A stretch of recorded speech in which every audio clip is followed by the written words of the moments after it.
Bonjour Madame Michler, bienvenue. Merci. Je m'appelle Pedro, c'est moi qui vais être votre expert pendant ce petit moment. On va mettre les masques comme ça, je peux venir plus vers vous pour expliquer le déroulement de l'examen. Toutes les directions que je vais vous donner sont autorisées. Il n'y a pas de piège, vous pouvez me faire confiance. Si il est quelque part.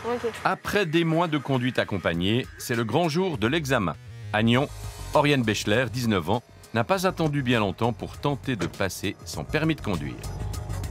J'ai beaucoup roulé pendant le confinement, donc il y a 2-3 mois. Et là, cet été, j'ai moins roulé parce que je travaillais. Donc je pense que j'aurais été plus à l'aise si j'avais plus roulé. Ce que je redoutais le plus sur la route, peut-être les giratoires et tout ce qui est piéton, tout ça. Le fait de bien faire attention à tout ce qui est autour. Alors moi, je viens de finir mon gymnase. Année un peu plus simplifiée pour vous. Ouais, en fait, j'ai eu ma matu sans examen. L'expert aura moins d'1 heure pour évaluer la maîtrise de la candidate au permis. Alors première chose, il faut déjà veiller à ce que le candidat puisse partir dans des bonnes conditions. Donc voilà, là notre rôle dès le départ, dès les premières secondes, de apaiser, avoir un accueil aimable, calme, mais rester professionnel pour vraiment après évaluer de façon juste, en respectant les directives, les bases légales qu'on a, bien sûr.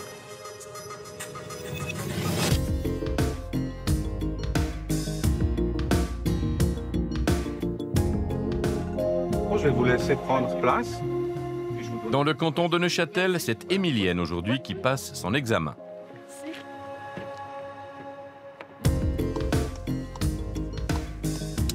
Émilienne Baudin, elle a 63 ans et c'est la 2e fois qu'elle se présente à l'examen de conduite. Le but de mon permis, c'était qu'un jour, mon mari était malade. Il avait mal à la jambe qu'il ne pouvait pas conduire. Alors il me dit, oh, c'est dommage qu'il y a une voiture et que tu ne peux pas conduire. Maintenant, on est obligé d'appeler le taxi pour nous amener à l'hôpital. Alors que si vous avez votre permis, on prenait la voiture et on allait gentiment à l'hôpital. On va profiter de cette rectiligne pour effectuer un freinage d'urgence. Ça veut dire qu'à mon stop, vous allez vous arrêter sur la plus courte distance possible, comme si un animal traversait la route, d'accord? Voilà, maintenant, stop! OK, c'est parfait. Un examen, c'est un ensemble de tests qu'on effectue. Ça veut dire qu'on effectue des tests sur des routes secondaires sans marquage, des routes principales, des autoroutes. Et on fait systématiquement un col. On intègre encore quelques manœuvres. C'est jamais lié à une seule ou rarement à une seule faute grave.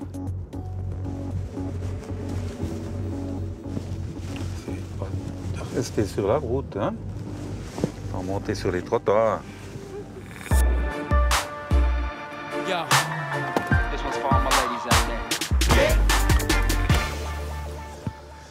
Depuis l'année passée, on peut passer son permis sur une voiture automatique et conduire sans autre une voiture manuelle.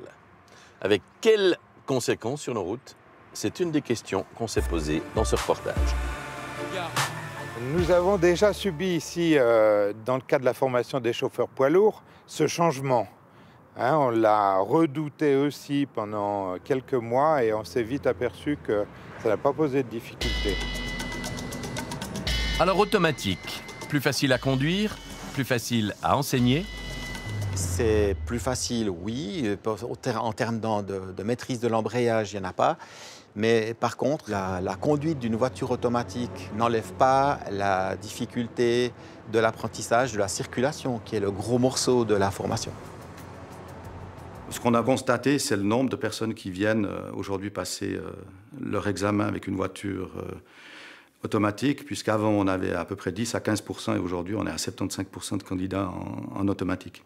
Quelle influence ça a eu sur le taux de réussite du permis? Alors je viens juste de voir les chiffres du mois d'août et de comparer avec le mois d'août de l'année passée, le taux de réussite est exactement le même qu'en 2019. Donc aucun changement.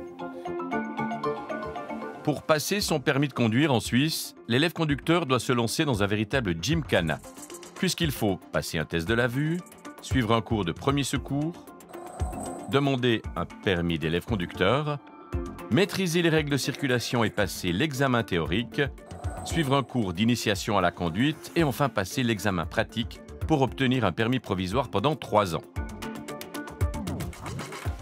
Les permis de conduire vous seront directement envoyés chez vous. C'est tout bon. Première épreuve, avant de pouvoir s'installer au volant, passer l'examen théorique, comme ici à la Blécherette. Les candidats doivent répondre à 50 questions sans faire plus de 15 fautes. Merci. Alors, par contre, c'est un échec avec 21 fautes. Vous allez recevoir un bulletin pour vous réinscrire à la maison directement. Merci. Bonne journée. Bonne journée, au revoir. Je vous pose une petite question, monsieur. Comment ça s'est passé? Bien. Je dois y aller. Qu'est-ce que vous redoutiez? Plus ou moins les priorités. Donc c'est ça que j'ai pas mal entraîné. Alors moi déjà, une faute, c'est bien passé, je suis très content. On imagine plus difficile que ce que c'est en réalité. Et le volant, c'est pour quand? J'espérais cet après-midi, mais du coup on doit attendre la réception de notre permis, donc la semaine prochaine ou au plus tôt. Après la théorie, on peut prendre le volant et il faut bien sûr apprendre à conduire. Mais en Suisse, pour le permis de voiture, la loi ne rend pas obligatoire des heures d'auto-école. On peut rouler accompagné par une personne d'au moins 23 ans, titulaire du permis depuis 3 ans au moins. Depuis longtemps en Suisse, il fallait attendre 18 ans pour conduire une voiture. Dès l'année prochaine, ce sera 17 ans. C'est finalement le même principe qu'actuellement, sauf que ils viennent une année plus tôt. Et par contre, ils ont l'obligation de détenir le permis d'élève durant une année avant de se présenter à l'examen. En regardant ce qui se fait dans les pays européens qui ont déjà introduit ce type d'apprentissage, on se rend compte que de prolonger l'apprentissage, d'acquérir plus d'expérience, d'acquérir plus d'automatisme, c'est un avantage. C'est possible en faisant une conduite accompagnée dès 17 ans. Le code de la route est le même dans toute la Suisse. Pourtant, le taux de réussite de la pratique varie allègrement. Seuls 57% de succès dans le canton de Vaud contre 74% dans le canton de Fribourg. Alors les Vaudois seraient-ils de piètres conducteurs? Leurs experts seraient-ils plus sévères? Élément de réponse avec François Janet et Malika Pelliccioli. Franchement, qui c'est qui a envie de foirer sa première fois?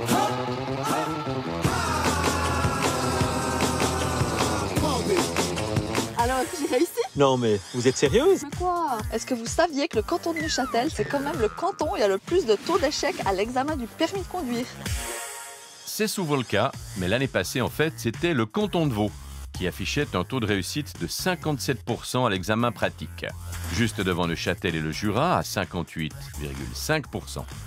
À l'autre extrémité du tableau, le canton de Fribourg occupait une place enviée, puisque 3 candidats sur 4 réussissaient leur permis. Taux de réussite, 74%. La moyenne en Suisse affiche 65,7%. La loi sur la circulation routière est fédérale. Autrement dit, les règles et les exigences sont les mêmes dans toute la Suisse. Pourquoi alors observe-t-on des différences significatives dans le taux de réussite du permis selon les cantons? On peut admettre que si vous êtes dans certaines campagnes de Suisse, la complexité de rouler n'est pas la même que si vous êtes en ville de Genève ou à Lausanne. Après, ça s'explique peut-être par le niveau de formation. On sait que du côté d'Outre-Sarine, les candidats sont moins pressés pour passer un examen. Ils font un peu plus d'heures de pratique avec des moniteurs et des monitrices.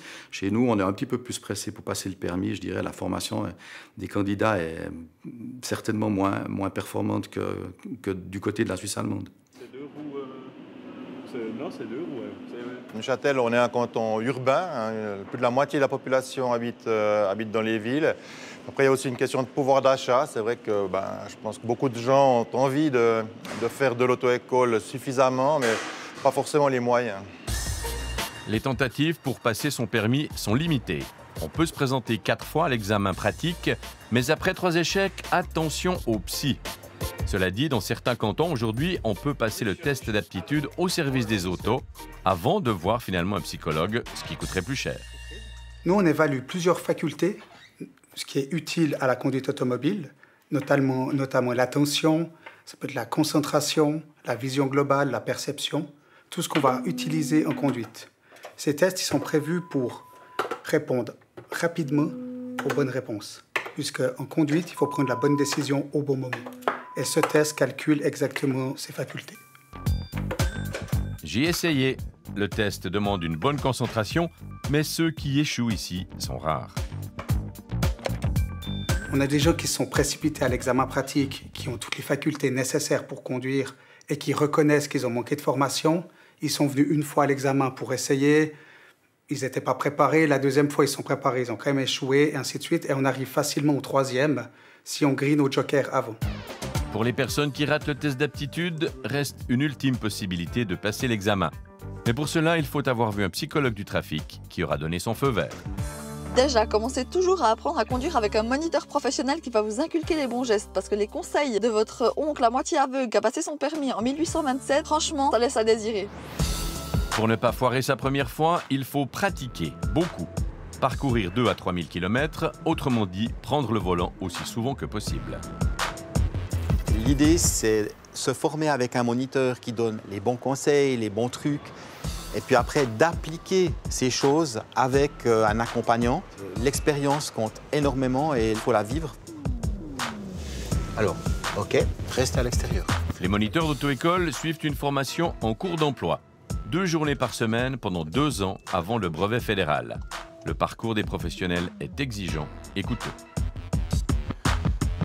Attention toutefois aux faux moniteurs. On en trouve plein les petites annonces à des prix qui défient toute concurrence. On en trouve pas mal sur Internet. Là, par exemple, monsieur avec petite voiture automatique vous aide à perfectionner votre conduite. Une jeune fille propose des cours de conduite avec votre voiture à 50 francs de l'heure. Cette personne peut se déplacer sur Lausanne et alentours. Bien entendu, ça fait une concurrence déloyale à ce niveau-là. Il y a autant, je suppose, de faux moniteurs d'auto-école possibles qui auraient de manière de conduire ou de donner des explications. Alors en effet, il y aurait de mauvaises habitudes qui pourraient éventuellement être prises. Il y a un problème aussi, c'est-à-dire est-ce que le véhicule est assuré? Est-ce que la personne, vu qu'il n'a pas de double commande, logiquement, peut assurer la sécurité? Enfin bref, ça pose des problèmes, en effet, à la fois financiers et de sécurité pour les gens qui se retrouvent avec des personnes comme celle-ci. Il y a un vrai marché pour ça, mais ça a des tas de conséquences et surtout, il faut le savoir, c'est parfaitement illégal. Illégal parce que seuls les professionnels peuvent avoir plusieurs élèves conducteurs en même temps et facturer des heures de conduite. Mais ce n'est guère contrôlé et cela agace un peu les moniteurs agréés. Braquer à fond, d'accord ? C'est contrôlé de manière un peu succincte, j'allais dire. La police affirme contrôler les papiers, que les papiers soient en règle, mais ils attendent des dépôts de plainte, en fait, pour agir. Oriane et Emilienne sont arrivées au bout de leur parcours d'examen. Voyons comment ça s'est passé. En ce qui concerne nos résultats, c'était plutôt une belle prestation. Donc c'est réussi. Félicitations. C'est bon. Ça y est, c'est fait. Un peu stressant, mais ça va. Très bien. Qu'est-ce qui était difficile? Le fait de gérer mon stress. Parce que je sais que le stress, ça peut me jouer des tours. Donc.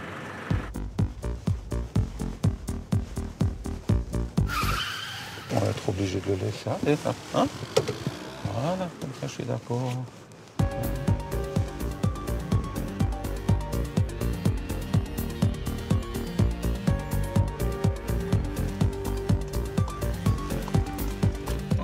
On va pouvoir s'arrêter là, on s'arrête là. Comme vous en doutez sûrement, hein, on a donc des critères bien précis hein, pour l'obtention du permis. Puis en fonction de ce que vous m'avez démontré là, c'est pas suffisant. Hein. Il va falloir qu'on vous aide encore.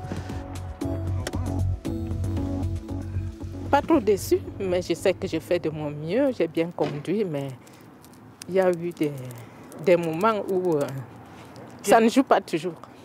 Qu'est-ce que vous avez trouvé le plus délicat, le plus difficile dans l'examen? Non, il y en a. Ce n'était pas difficile. C'était juste une décision qu'il fallait prendre. Parce que j'avais les cyclistes devant moi, alors je faisais très attention aux cyclistes. Et après, le facteur qui arrivait, alors je l'ai eu à la dernière minute. Puisque la télé était là, cet échec ne sera pas pris en compte. Emilienne pourra donc répéter cet examen dans quelques temps. Raté ou réussi, le permis, ça coûte. Ce soir, nous détaillons la facture avec notre spécialiste S-Chiffres, j'ai nommé Stéphane Fontanet. Bonsoir Stéphane. Bonsoir Linda. Et sur ce plateau également, pour commenter les tarifs pratiqués par les cantons en matière de permis, le surveillant des prix de la Confédération. Bonsoir Stéphane Mayer-Hans. Bonsoir. Alors Stéphane, ce permis, tout compris, si je prends une vingtaine de cours d'auto-école, combien est-ce que ça coûte ? Alors, on a fait des moyennes selon les cantons. 2570 francs sur Genève, 2670 à Fribourg, 2960 dans le canton de Vaud, 2980 en Valais. Après, on passe au-dessus de 3000 dans le Jura, 3020. Et puis, on a 3050 à Berne, 3070 à Neuchâtel. Entre 2500 et 3000 francs, c'est considérable. Là-dedans, il y a les émoluments pratiqués par les cantons, avec de fortes variations, de 230 francs dans le canton de Fribourg jusqu'à 360 francs dans le canton du Jura. Ça fait presque 50% de plus. Est-ce que ça se justifie ?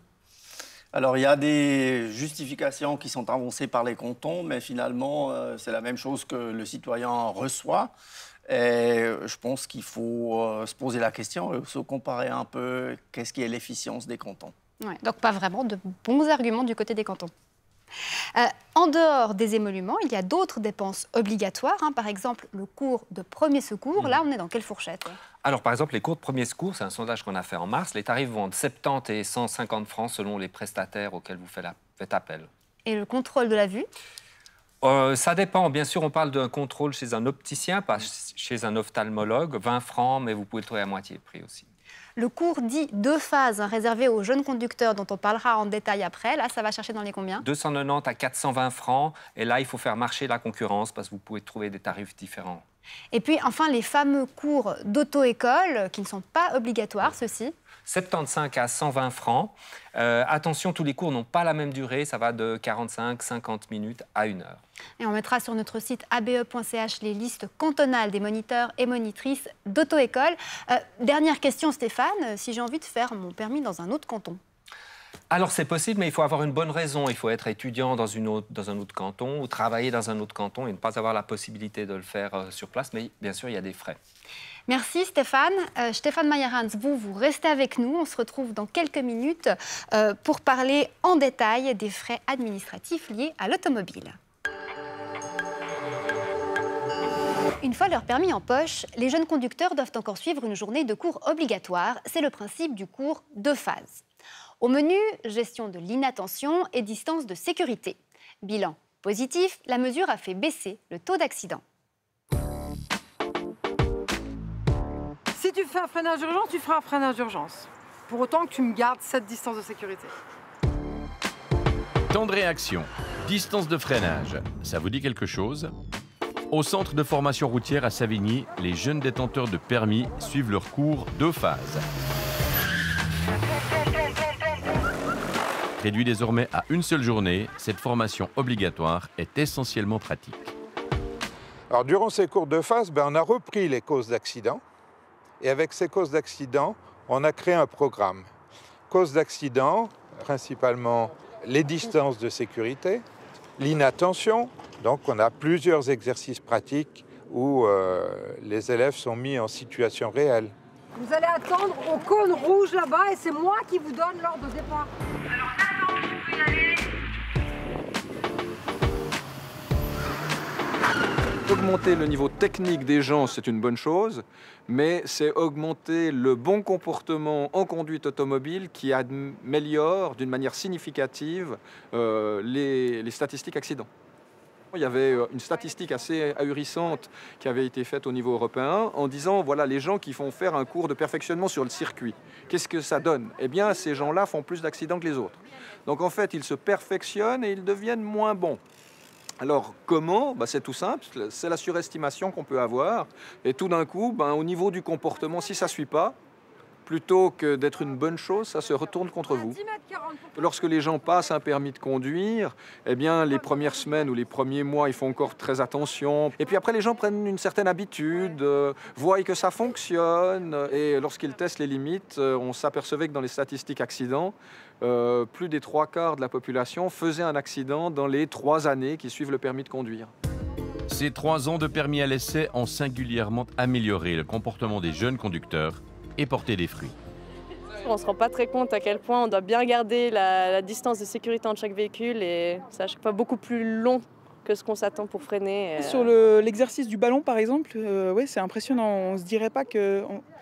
Moi, je m'étais pas dit que la vitesse était tant élevée lors du choc avec le ballon. C'est efficace, hein, si vous voulez. Les jeunes conducteurs avaient un taux d'accident qui était 4, 5 fois, 6 fois supérieur à celui d'un conducteur moyen. Et là, on s'est plutôt rapproché à un taux 2 fois supérieur à celui d'un conducteur expérimenté. Donc oui, il y a eu des effets notables dans toute cette formation de phase qui a été mise en place.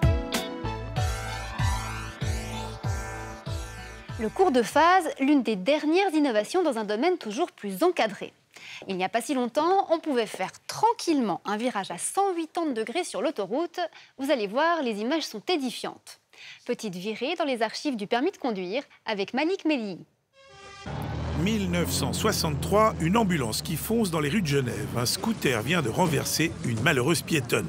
C'est l'une des toutes premières mentions du permis de conduire dans nos archives.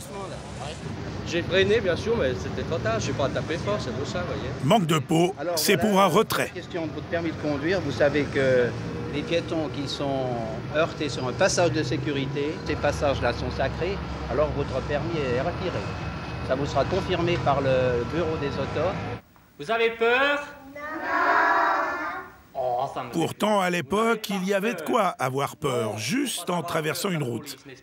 Regardez comment ce débonnaire policier explique le danger à des écoliers biennois à l'aide de petites figurines en bois.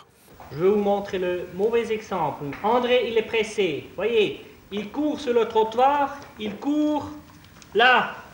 Il ne garde pas, il traverse et puis un auto qui l'écrase. C'est bien ça? Non.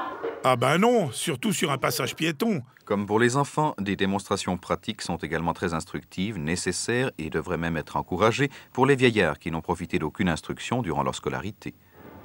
Jeunes ou vieux, malheur à celui qui traverse sans regarder. S'assurer que la voie est libre, d'abord à gauche puis à droite. Dans les années 60, la voiture est la reine toute puissante de la route. Au volant, on se permet tout ou presque. 1964, autoroute Genève-Lausanne, en voilà un qui prend carrément la sortie à contresens. Comme il n'y a pas encore de glissière de sécurité, hop, on peut passer de l'autre côté. Et il y en a même qui se posent sur la bande d'arrêt d'urgence pour changer de chaussures.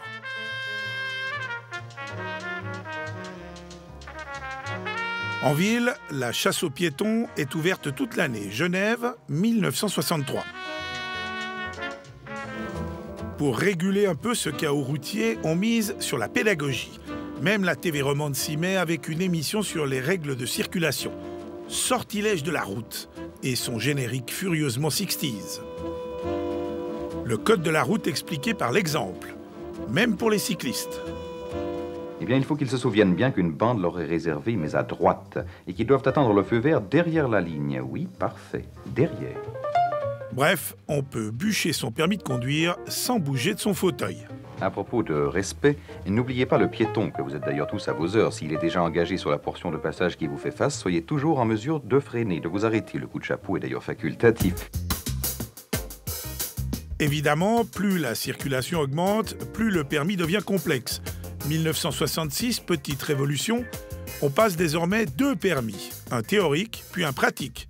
Les automobilistes sont un peu perplexes. Il y a longtemps que vous avez le permis? Oui, il y a 9 ans. Si vous deviez le repasser, vous croyez que ce serait facile? Ah, c'est un peu plus difficile, ça c'est certain. Il demande un peu plus quand même de... S'il y a beaucoup plus de circulation. Si vous deviez repasser le permis aujourd'hui, vous croyez que vous le réussiriez? Non. Vous le manqueriez? Ah non, j'ai 67 ans, j'arriverai plus. Vous avez peur des fois de vous voir retirer votre permis? Des fois, c'est chirote. Donc, je fais très attention à ça. Seulement alors, pour conduire, je suis un peu... La voiture va très bien. Comment dirais-je ça? Je suis un peu mou. Passer son permis, un rite de passage à l'âge adulte et surtout une inépuisable source de stress.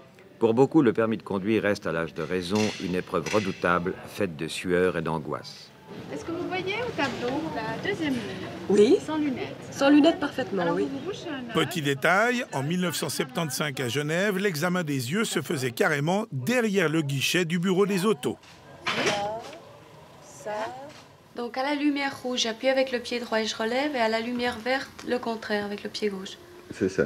Et à la lumière. Et pour les malheureux qui loupaient 3 fois de suite, il fallait passer par les non moins redoutables tests psychotechniques. Ah, je me suis trompée. Oui, et puis vous avez...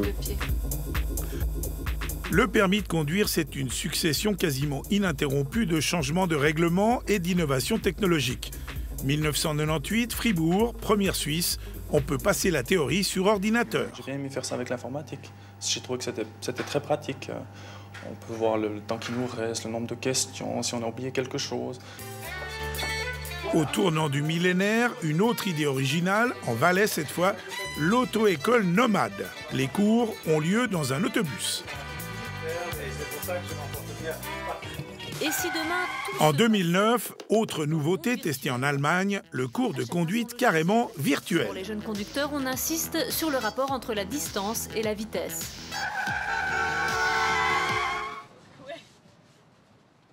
Aujourd'hui, hélas, le permis s'est enrichi d'épreuves plutôt inattendues. Exemple, la prise de température. C'est tout bon, 35.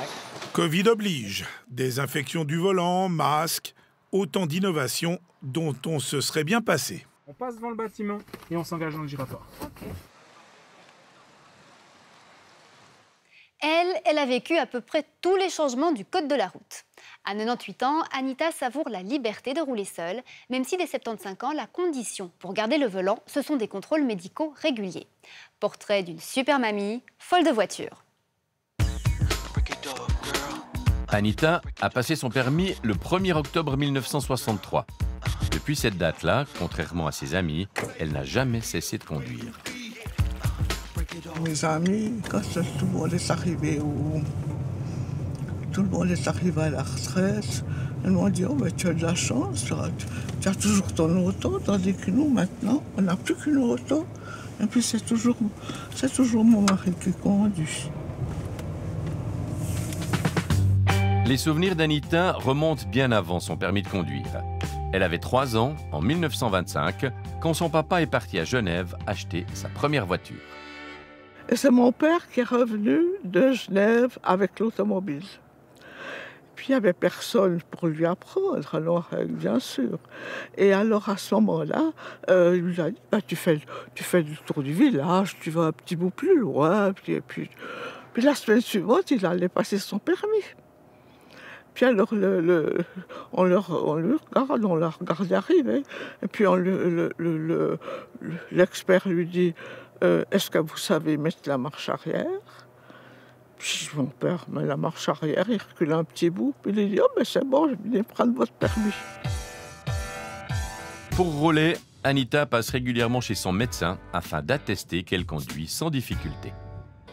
Sur les 70 000 seniors qu'on a sur Vaud à peu près, donc il y avait 1000 à 2000 personnes par année qui rendaient leur permis d'office. Et c'est vrai que la plupart des gens à 70 ans sont en excellente santé et ne posent pas de problème. On a relevé l'âge à 75 ans. Alors peut-être les personnes rendent le permis un peu plus tard. Cela dit, on trouve d'excellentes conductrices ou conducteurs à tout âge. On a des centenaires qui conduisent, il y en a quelques-uns, il n'y en a pas beaucoup. On est des fois plus embêtés avec des jeunes conducteurs ou des personnes d'un âge moyen qui auraient d'autres problèmes d'alcool, de drogue ou autres, ou médicaments, ou autres problèmes de santé, évidemment. Anita s'était initiée au volant enfant déjà. Elle rentrait souvent la voiture de son papa au garage. Ah oui, bien sûr. Plus tard, c'est elle qui a promené toute sa famille en Suisse et à travers l'Europe. Mon mari ne l'aimait pas du tout, ça ne l'intéressait pas. Il trouvait qu'il avait suffisamment sans essayer de conduire. Et puis, en même temps, on était ensemble. Donc vous faisiez le chauffeur? Oui, mais j'avais pas de casquette. En 50 ans et plus sur les routes, Anita en a vu de toutes les couleurs. Le trafic toujours plus dense, les aides à la conduite. Elle a roulé jusqu'à 40 000 km par année, avec quelques rares amendes, 3 et jamais d'accident. Je me suis toujours adaptée, j'ai toujours été très attentive. J'ai toujours essayé de respecter les vitesses, sauf que quand j'arrivais dans le milieu de la France, quand il y avait direction l'Espagne, direction Marseille, alors on arrivait sur la Languedocienne, alors là, j'étais souvent à 180. Mais il n'y avait pas de limite de... Parce que j'étais toute seule sur la route, il n'y avait pas beaucoup de monde. À 98 ans, Anita prend encore régulièrement le volant. Mais aujourd'hui, elle songe plutôt à se laisser conduire. Je me prépare à m'en séparer. Je pense que ce serait normal et puis ce serait une sagesse d'arrêter. Et on retrouve Stéphane Meyerhans, alias Monsieur Prix. Alors avec vous, on va parler des émoluments pratiqués par les cantons, mais pas seulement au niveau du permis de conduire, vraiment sur toute la durée de vie, sur le long terme. Globalement, est-ce que ces émoluments sont corrects ?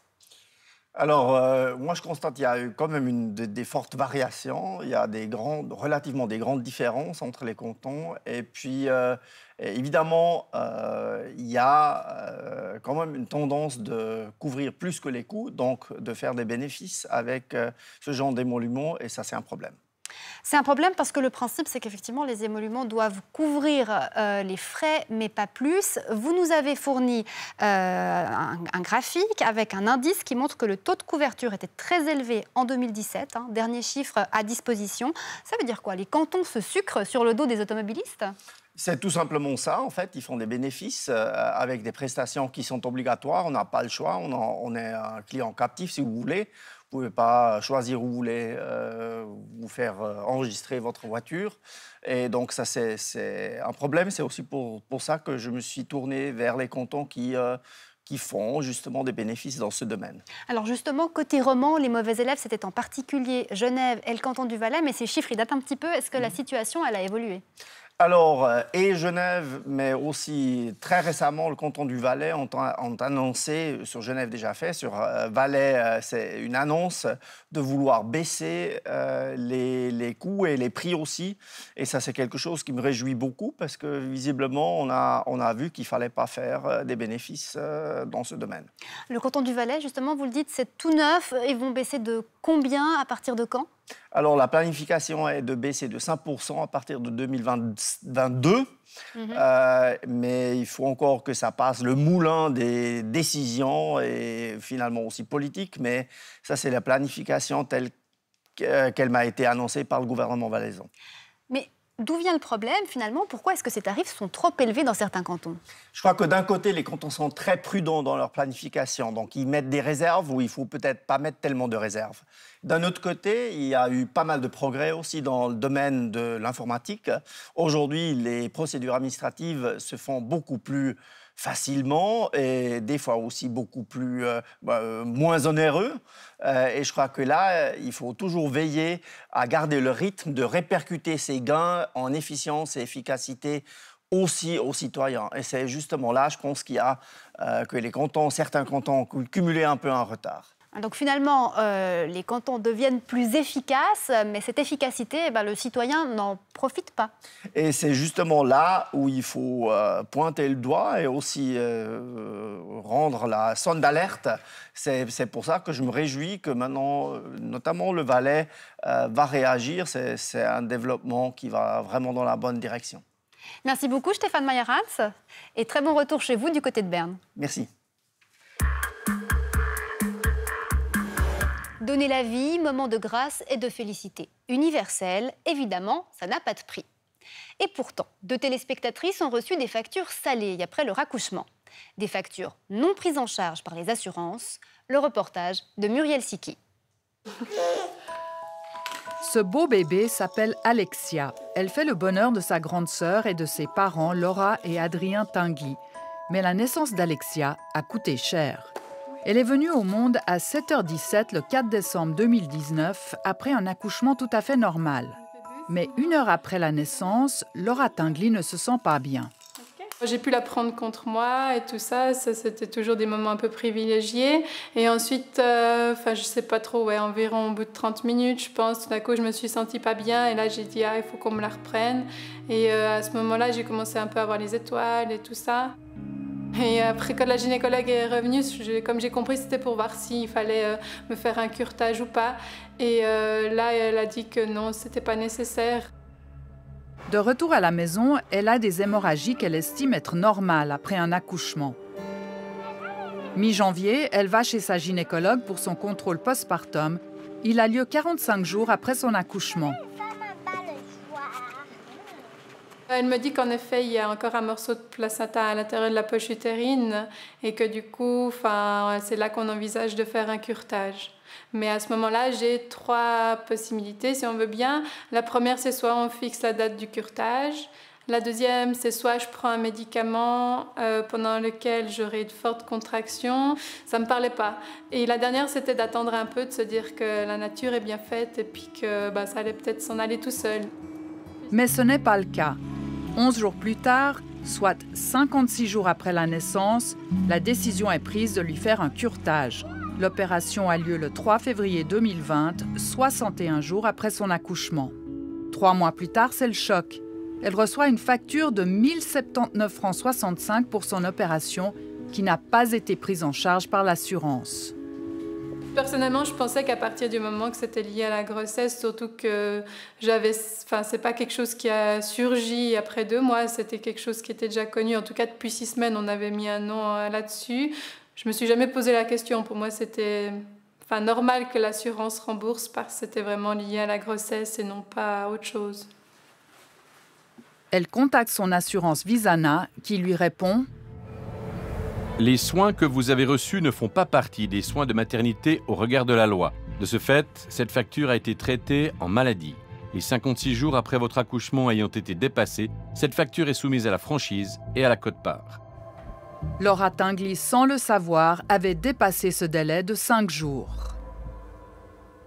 Si j'avais su, j'aurais prévu l'opération avant parce que sachant que là, on était à 61 jours au lieu de 56 jours, j'aurais très bien pu faire ça avant les 56 jours.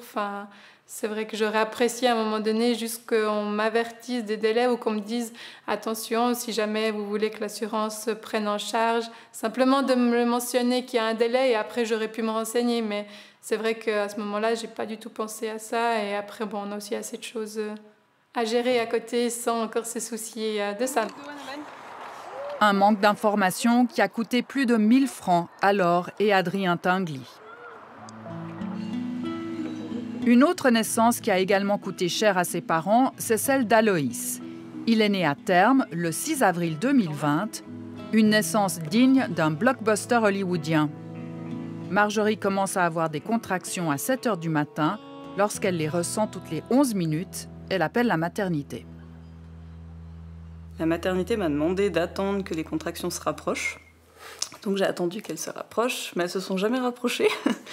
Et puis en fait, quand elles sont devenues vraiment douloureuses, qu'elles me prenaient le bas du dos, j'ai rappelé la maternité, ça devait être aux alentours des 8h30, 9h moins le quart. La maternité m'a dit « venez ». Son mari met ses affaires dans la voiture. Au même moment, Marjorie perd les os. Vu que j'étais toute trempée, je me suis dit « je vais aller me changer ». Et puis en me levant pour aller dans la salle de bain, je pense que le bébé est descendu d'un coup. Et puis quand mon mari est remonté, je lui ai dit qu'on ne pouvait plus y aller, que c'était trop tard, que le bébé arrivait. Donc lui, il y croyait pas trop. Je sais qu'il y avait ma maman qui me tenait la main et puis qui me disait « mais c'est quand même pas nous qu'on va le mettre au monde, ce bébé ». Et puis je lui ai dit « si ». On a appelé la maternité. Je me suis lavé les mains. Et puis on a sorti plein de linge, ce que la sage-femme nous a dit. Et puis après tout s'est enchaîné assez rapidement. Puis je crois que j'ai dû avoir 4 contractions et en 4 contractions il était dehors. Mais ça a été tellement rapide qu'on n'a pas eu le temps d'avoir peur, on n'a pas eu le temps de se poser de questions. On a la tête qui est sortie en premier, et puis une fois la tête, une épaule, une deuxième épaule, et puis on y va. Le cordon ombilical, c'est des tortillons bizarres, donc on essaye de le mettre un peu comme on peut. Et puis voilà, comme dit Marjorie, une fois qu'il est sorti, on le couvre, on le nettoie un peu, et puis il va directement sur sa maman. Et puis voilà. Puis du moment qu'il a pleuré, qu'il était tout rose, que tout allait bien, on était rassurés. Et puis on a juste attendu l'arrivée de l'ambulance et des ambulanciers. L'ambulance arrive enfin 10 minutes plus tard. Les ambulanciers s'occupent de Marjorie et Aloïs pendant une quarantaine de minutes. Rodolphe coupe le cordon ombilical. Ils sont transportés à l'hôpital d'Allaire où Marjorie aurait dû accoucher. On lui fait quelques soins et elle rentre à la maison vers 17 h. Quelques semaines plus tard, elle reçoit la facture de l'ambulance, 1 284 francs, et apprend que son assurance Assura prend en charge seulement 50% de ce montant. Ils sont restés vraiment dans la loi. Ils m'ont énoncé plein d'articles de loi dont je ne connais absolument pas la signification, donc j'ai dû aller faire des recherches. C'est pareil, quand ils envoient un décompte, ils marquent article je ne sais pas combien, où il y a une phrase qui est très vague, et puis si on ne fait pas des recherches un peu complémentaires, de toute façon on ne sait pas de quoi ils parlent. Donc moi, quand je l'ai reçu, je les ai contactés, ils m'ont expliqué qu'ils étaient dans leurs droits, que c'était normal, qu'ils avaient fait ce qu'il fallait faire, et puis qu'en gros, si j'étais pas contente, c'était comme ça. Assura explique que selon l'ordonnance sur les prestations d'assurance des soins, l'assurance prend en charge seulement la moitié des frais de sauvetage et que sa complémentaire ne couvre pas la maternité. Marjorie a donc dû payer 642 francs. Ce qui nous révolte un peu, c'est que si j'avais accouché à la maternité et que j'étais restée 2-3 jours à la maternité, comme ça se fait en principe, ça aurait coûté beaucoup plus cher à Assura que de me rembourser ma facture d'ambulance. Et puis c'est surtout que quand on nous parle des accouchements, de la maternité, on nous dit toujours qu'à partir de la 13e semaine de grossesse jusqu'à 6 semaines après la grossesse, il y a tout qui est pris en charge par notre assurance. C'est une situation heureuse, donc ma foi, Assura n'a pas voulu payer, il ne paye pas, on ne va pas gâcher la naissance de notre fils, notre belle histoire d'accouchement à la maison, avec malheureusement la petite facette de l'assurance qui n'a pas voulu payer la facture en entier. Visiblement, le miracle de la vie n'émeut pas des masses les assurances. Elles se réfugient derrière la loi de manière très pointilleuse. Un conseil donc, vérifiez que tous les soins liés à l'accouchement ont lieu maximum 56 jours après la naissance, autrement dit avant les 8 semaines de votre bébé. Et dans le doute, demandez à votre médecin.